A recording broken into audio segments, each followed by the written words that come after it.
কাটবে না আর অনলাইন নিলে টিডিএস কাটবে 5%।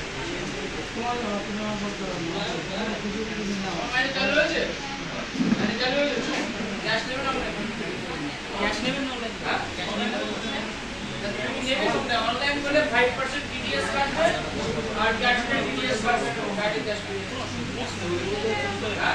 একদম মোবাইল।